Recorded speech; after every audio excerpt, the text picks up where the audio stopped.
عورت کو اگر 6 مہینے میں بچہ پیدا ہوا تو وہ ثابت النسب مانا جائے گا. اس بچے کو کوئی غلط کہے گا تو گنہگار ہے, اس کو سزا دی جائے گی. ہاں, جس کو آپ 6 مہینہ کہہ رہے ہیں, عورتیں اس بچے کو ستمسوا کہتی ہے. کیا بولتی ہے؟ بولو ستمسوا. یہ عورتوں کو جوڑنے میں غلطی ہو گئی ہے, ورنہ وہ بچہ 6 مہینے کا ہے جس کو ستمسوا کہا جاتا ہے. بچے کے پیدائش کی کم سے کم مدت کتنی ہے؟ جلدی بولو. 6 مہینہ. اگر کسی عورت کو اگر 6 مہینہ میں 1 دن بھی کم نکلا تو وہ بچہ ثابت النسب نہیں مانا جائے گا. 6 مہینہ پورا ہونا چاہیے. امام حسن میں, امام حسین میں 6 مہینے کے امام حسین ان سے چھوٹے ہیں. ادھر دیکھیے, جیسے فاطمہ زہرا کے شکم میں پانی کی شکل میں حسین تھے, ادھر دیکھیے 5 مہینہ پہلے ہی نبی کو خبر ہو گئی کہ میرا حسین آنے والا ہے, میرا ناتی آنے والا ہے. اپنی چچی سے کہا, چچی میری بیٹی فاطمہ کو لڑکا پیدا ہوگا جو تمہاری گود میں دیا جائے گا.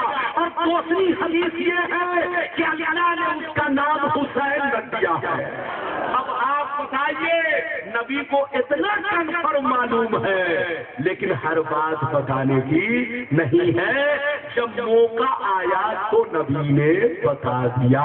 بولو, موقع آیا تو بتا دیا. اچھا یہ بتائیے, کون کہاں مرے گا یہ بات بتانے کی ہے؟ ہاتھ اٹھا کے بولو, بتانے کی ہے. اگر نبی بتا دیتے کہ کون کہاں مرے گا تو کوئی جنگ کرنے جاتا, کوئی جہاد کرنے جاتا, سوچتا شام میں جاؤں گا مر جاؤں گا, یمن میں جاؤں گا مر جاؤں گا, حجاز جاؤں گا مر جاؤں گا, عراق جاؤں گا مر جاؤں گا. تو راز کی بات ہر جگہ بتائی نہیں جاتی. نبی جانتے تھے کہ کون کہاں مرے گا. ادھر دیکھیے, جنگ بدر کے موقع سے یہ حدیث کہاں ہے؟ مسلم شریف. ادھر دیکھیے, مسلم شریف کتاب الجہاد دوسری جلد صفحہ نمبر 102 پر ہے. غور سے سنیے کہ جہاد کے موقع سے, جنگ بدر کے موقع سے مسلمانوں کی تعداد کتنی تھی؟ 313. ہاتھ اٹھا کر بولو کتنی تھی؟ پوری دنیا میں مسلمان کتنے تھے؟ جلدی بولو. 313. مٹھی بھر مسلمان تھے. جب کفار و مشرکین کو پتا چلا کہ مسلمان ہم سے جنگ کرے گا, لڑائی کرے گا, تو ڈنڈا پیٹنا شروع کر دیا, سب بجانا شروع کر دیا اور کہنے لگا, سب جتنے بھی کفار و مشرکین تھے وہ کہنے لگے کہ میں ایسے ماروں گا, میں ان کو کچل ڈالوں گا, میں ان کو مسل ڈالوں گا, یہ تو مٹھی بھر ہے, مٹھی بھر ہے, یہ ہم سے جیت نہیں سکتے. جب نبی کے صحابہ کو خبر ہوئی تو لوگ پیچھے ہٹنے لگے, لوگ پیچھے ہٹنے لگے. نبی کو غصہ آیا, فرمایا, اے لوگوں پیچھے مت ہٹو, گھر سے وہ ہزاروں ہیں, ہم 313 ہیں, مگر جیت ہماری ہوگی. اگر تم کو یقین نہ ہو تو چلو میدان میں چلو, میں سب کا نام لکھ دیتا ہوں, جیسا کہوں گا ویسا ہی ہوگا.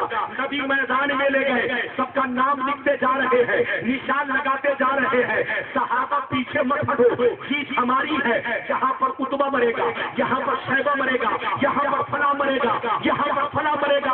نبی نام لکھتے جا رہے ہیں, نشان لگاتے جا رہے ہیں. جب کفار و مشرکین سے جنگ ہوئی تو ہر کافر اسی جگہ پر آ کر گرا جہاں پر نبی نے نام لکھا تھا. کچھ لوگوں کے بدن میں ہوش باقی تھا, وہ سوچا کہ ہٹ کر مرے, ہٹ کر مرے تاکہ محمد کی بات چھوٹی ہو جائے. زمین نے اس کو پکڑ لیا, ملک الموت آئے, کہا مردود میں تم کو بچی پر ماروں گا. جہاں پہ محمد نے کہہ دیا ہے, جہاں پہ رسول اللہ نے کہہ دیا ہے.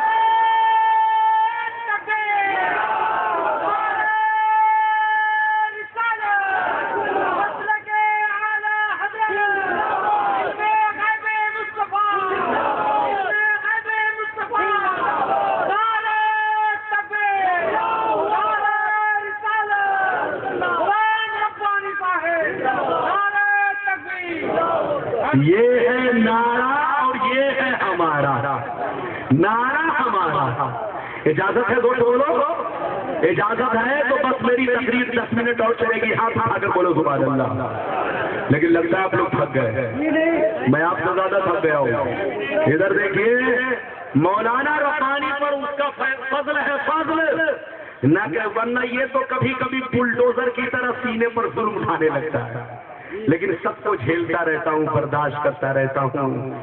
رات کے جلسے میں جہاں تھا وہاں کا مائک بھی بڑا غضبناک تھا، اتنا خراب کہ وہاں جو پسینہ گرا وہ آپ کے بجر گاؤں میں آ کر سوکھا ہے کہ نہیں؟ بھگاتا ہوں کہیں اور، سکھاتا ہوں کہیں اور۔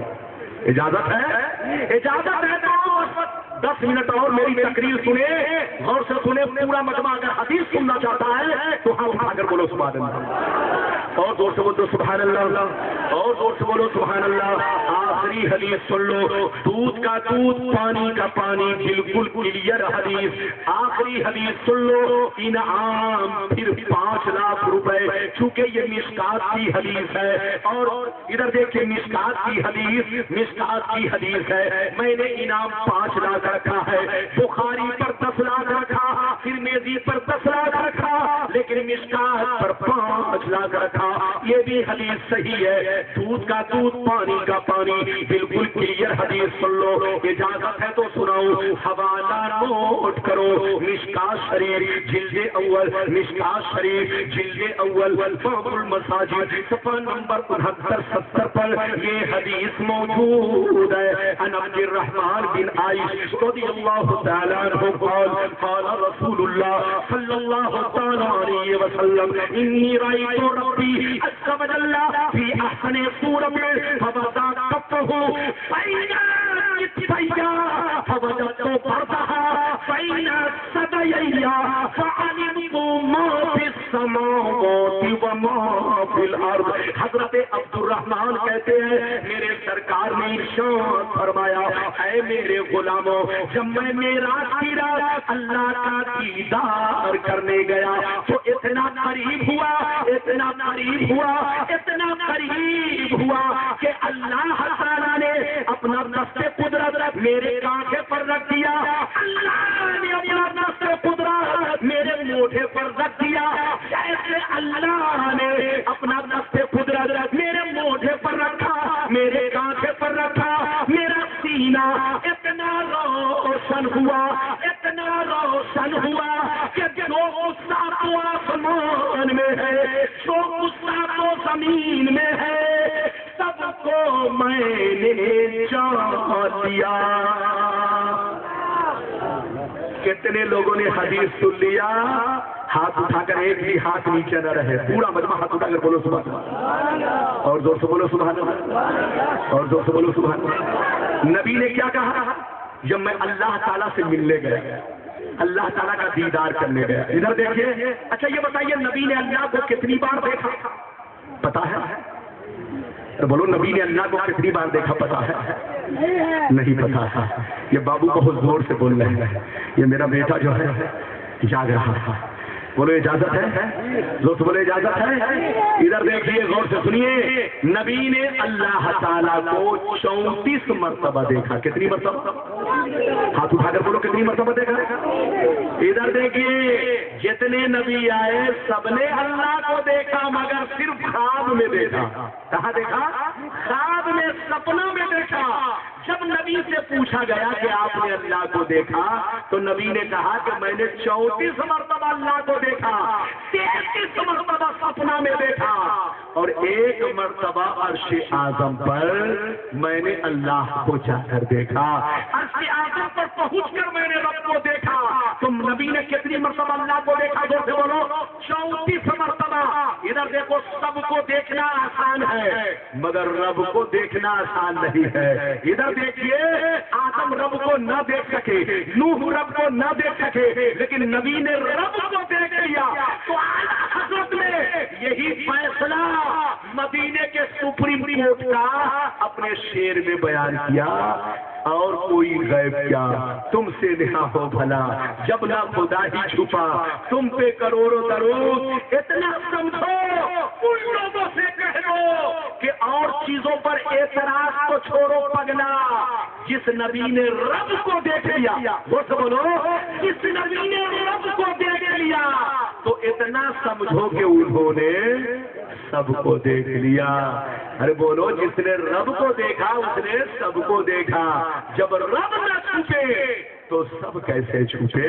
نبی کو ہر چیز کی خبر ہے، مگر جو سعودیہ کے زکوٰۃ کے نشے میں بے خبر ہے ان کو کہیے توبہ کرو، توبہ، ہوش میں رہو، نمک روٹی کھاؤ، ایمان بچاؤ، اور جیسے سنی تھے ویسے سنی بن کر رہو۔ سنی ہی فرقہ حق پر ہے، باقی جتنے بھی فرقے ہیں سب بکراتی تو چھانٹ رہا ہے لیکن کوئی حق پر نہیں ہے۔ شیعہ بھی کلمہ پڑھتا ہے، شیعہ بھی نماز پڑھتا ہے، شیعہ بھی قربانی کرتا ہے، آپ تو کھسی کی قربانی کرتے ہیں اور شیعہ بوتو کی قربانی کرتا ہے۔ کس کی کرتا ہے؟ زور سے بولو۔ شیعہ بولو کس کی کرتا ہے؟ بوتو کی قربانی کرتا ہے۔ بہار کی زبان میں بوتو بولتے ہیں، ارے بولو بولتے ہیں نا، بہار کی زبان میں اس کو اندو بولتے ہیں یا بولو جو بھی بکرا بولتے ہیں، لیکن ادھر دیکھیے سنی لوگ کھسی کی قربانی کرتا ہے اور وہ لوگ تو اس کی کرتا ہے جس کا بدن بدبودار ہوتا ہے۔ اب آپ بتائیے لیکن شیعہ کی مسجد میں آپ نماز پڑھنے نہیں جاتے، شیعہ کی بیٹی سے رشتہ نہیں کرتے، شیعہ سے دوستی کیوں نہیں کرتے؟ آپ کہو گے ربانی صاحب شیعہ کلمہ ضرور پڑھتا ہے، نماز ضرور پڑھتا ہے، لیکن ابو بکر صدیق کو گالیاں دیتا ہے، عمر کو گالیاں دیتا ہے، عثمان غنی کو گالیاں دیتا ہے، اور جو صحابی کے خلاف بولے وہ مسلمان نہیں ہو سکتا۔ تو تمہاری عقل کہاں چلی گئی؟ ایک صحابی کے خلاف بولنے والا مسلمان نہیں ہے تو جو نبی کے خلاف بولے وہ کیسے مسلمان ہوگا؟ ارے زور سے بولو، جو نبی کے خلاف بولے وہ کیسے مسلمان ہوگا؟ چاہے ادھر دے داڑھی بڑھا کر کمر میں لپیٹ لے اور 1 کروڑ مرتبہ حج کرے، زمزم کے پانی سے ڈیلی وضو کر کے نماز پڑھے، لیکن اگر نبی کے خلاف بولتا ہے تو ہاتھ اٹھا کر بولو وہ مسلمان، پورا مرتبہ ہاتھ اٹھا کر بولو وہ مسلمان نہیں ہے، اور جب مسلمان نہیں ہے تو اس کے ہاتھ کا بڑا جانور ذبیحہ کھانا حرام ہے، اس سے رشتہ ناتا رکھنا غلط ہے۔ جو نبی کا نہیں، اللہ کا نہیں، وہ ہمارا نہیں ہے۔ ایسے لوگوں سے بچ کر رہیے، چاہے ہمارا بیٹا ہو چاہے بھتیجا ہو۔ اسلام میں ایمان اور کفر میں کوئی رشتہ نہیں ہے۔ مسجد کو بھی آباد رکھو اور اپنے دل کو بھی آباد رکھو۔ مسجد آباد ہوتی ہے سجدوں سے، مسجد آباد ہوتی ہے نماز سے، مسجد آباد ہوتی ہے قرآن کی تلاوت سے، تو مسجد کو بھی آباد رکھو اور دل کو بھی آباد رکھو۔ دل آباد ہوتا ہے اللہ کی محبت سے، دل آباد ہوتا ہے نبی کی محبت سے، دل آباد ہوتا ہے اللہ رسول کی محبت سے، بزرگوں کی محبت سے۔ تو محبت بھی رکھیے، عبادت بھی کیجیے، جہاں رہیے سنی بن کر رہیے، اسلام کا جھنڈا بلند رکھیے اور چھوٹی چھوٹی باتوں میں مت الجھیے۔ اگر کوئی آپ کو الجھاتا ہے تو فوراً عالموں کو پکڑیے۔ آپ کے علاقے میں مفتی امام اختر صاحب ہیں، اگر وہ نہیں ملے تو موبائل کا زمانہ ہے، مولانا ربانی کا موبائل 24 گھنٹہ کھلا رہتا ہے۔ آپ صرف جلسے کی دعوت مت لے، مسئلہ بھی پوچھیں۔ اگر آپ کو کوئی الجھاتا ہے تو 2 روپے لگے گا، 1 روپے لگے گا، آپ نمبر دبائیے۔ اگر میں سویا نہیں ہوں تو بات ہوگی، نماز میں نہیں ہوں تو بات ہوگی، یا فلائٹ میں نہیں ہوں تو بات ہوگی۔ اگر کوئی وجہ سے موبائل سوئچ آف ہے تو سمجھ لیجیے کہ مولانا یا تو وہ لوگ فلائٹ کے اندر ہیں یا تو مولانا رات ہو گئی ہے، 12 بج گئے ہیں اس لیے سوئچ آف ہے، یا مولانا آرام کر رہے اس لیے نہیں اٹھا رہے ہیں، یا نماز پڑھ رہے تو سائلنٹ میں ہے۔ آپ بات کرتے رہیے، ضرور بات ہوگی، ہم سے نہ ہو۔